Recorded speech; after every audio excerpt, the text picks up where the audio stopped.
Well, two black cars. And time to get fixing the Lincoln. Definitely needs a carburetor rebuild and some brake work. We're going to start with the carburetor rebuild because that is the most fun. So, let's get going. For those who don't know, by the way, this Oldsmobile is 75 Olds, has 4,400 miles. This Lincoln has 13,000 something and change.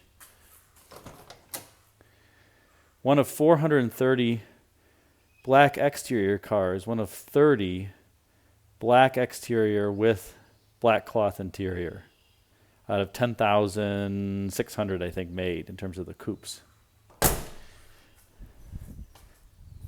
And one thing about this car, which is amazing, is it's dirty, all these panel gaps are almost perfect, even by modern standards.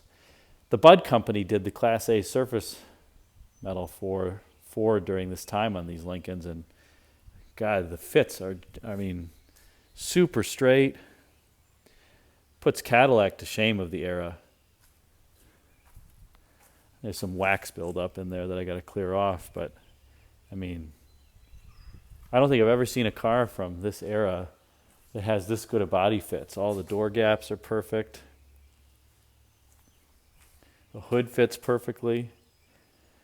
It's almost like it's been restored.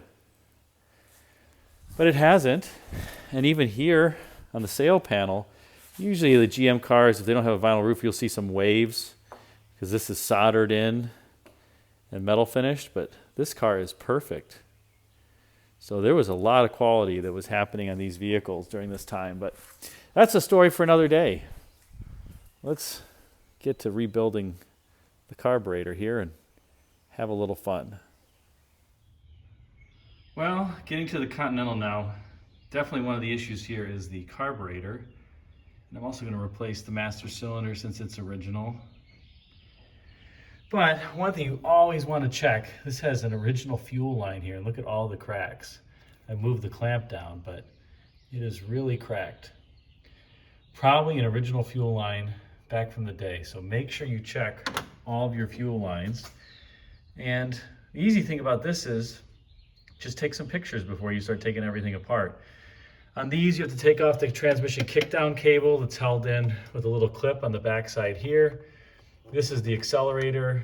You just rotate this off of this ball joint. It's really easy. Take the vacuum hoses off. This is a 1/2 inch here for the heat stove.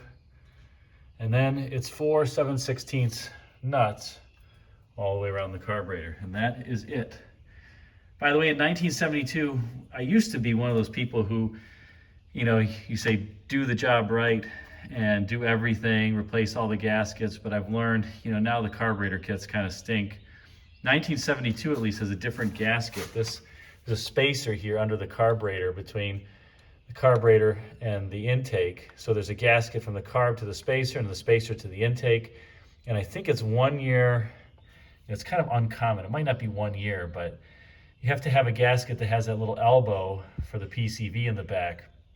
Otherwise you'll have a vacuum leak. I learned that the hard way, that I kept rebuilding one of these carburetors thinking something was wrong. And no, it was just the gasket in the kit was wrong. So it had a big vacuum leak. So, a couple little tips and tricks. Once I get this off, it's pretty easy. And notice, this is definitely an original fuel filter, I think too. It says Motorcraft in there. So I look at the gap between the fuel filter and the fuel inlet. You don't want to screw these all the way in. It's not what they're meant for. They have pipe threads, so they tighten up. You kind of want to take a look mentally at where this one is and get the next one maybe just a little bit tighter, but you don't want to close that gap all the way. Then you spread the threads in the carburetor body, and then you got to get an insert and put it in there. So we will take this apart and go for the next step. I'm also noticing, by the way, that the Continental has a different HVAC setup.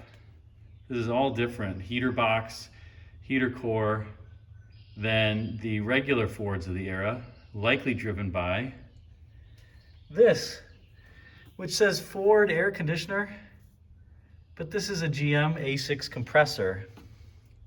not the York 2-piston compressor. Ford started using these, 72 might have been the first year, but the Mark IV and the Lincoln had it, and then it started proliferating across the lineup as opposed to the York 2-piston compressors. You can see these have 4.25 pounds. The early York systems, like in my Mark III, have 2.5, 2.75 pounds of R12. So this system has way more capacity. And I think they just couldn't get some of these big cars and the wagons to cool as they wanted. So they put this GM system in that has a lot more capacity in it. And the GM system's great. I mean, everybody uses it. Rolls-Royce, Jaguar, Ferrari. I actually don't find the York system to be too bad, except in my 74 wagon where if it's a hot day, that's a big airspace to cool down. But it doesn't look like the heater core on these is nearly as easy as the normal Fords, where you just have an access plate and then you can pull it straight up. So I think these fender liners on the Continental are plastic, which is interesting. They robbed something from Oldsmobile at GM. So the Continental's got a couple interesting things here that are unique about it. Of course, the 460 is standard fare. And 1972 has 1-year only heads, which aren't that great, prone to detonation. So if you have a 1972 460, even though it's a regular fuel by the air cleaner, I recommend fueling it with premium because they tend to detonate. Another fun thing, usually I haven't tried it yet, but these distributors sometimes stick. They don't want to rotate. That can be fun, usually after sitting for all these years, to get that unstuck. Sometimes you get lucky by spraying a bunch of PB Blaster and gently tapping on this vacuum advance back and forth, and it'll loosen, but that's another issue. And sometimes these alternator bolts seize. They don't seize in the block, they seize in the alternator because it's dissimilar metals. Another fun thing, I've seen people drill small holes so that they can shoot some blaster on the threads. A few unique things about this. Some things are a little bit of a pain in the butt. But Autolite 4300s I can rebuild in my sleep.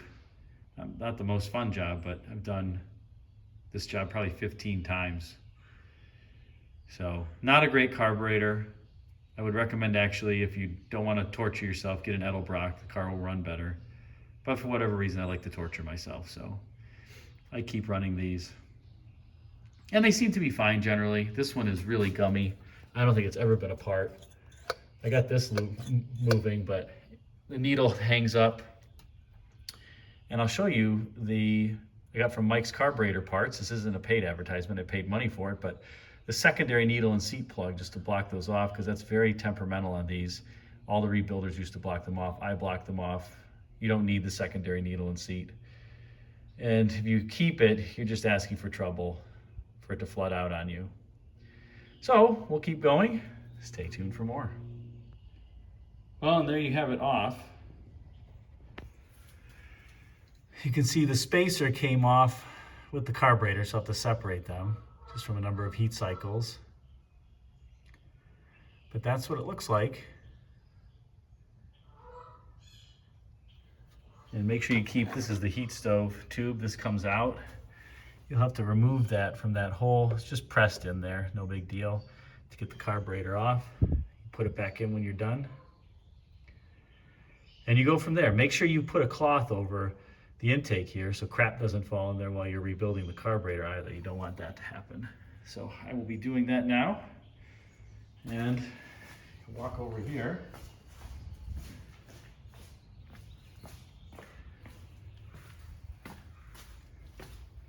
There it is. Here's the clip for the C6 transmission too, what it looks like.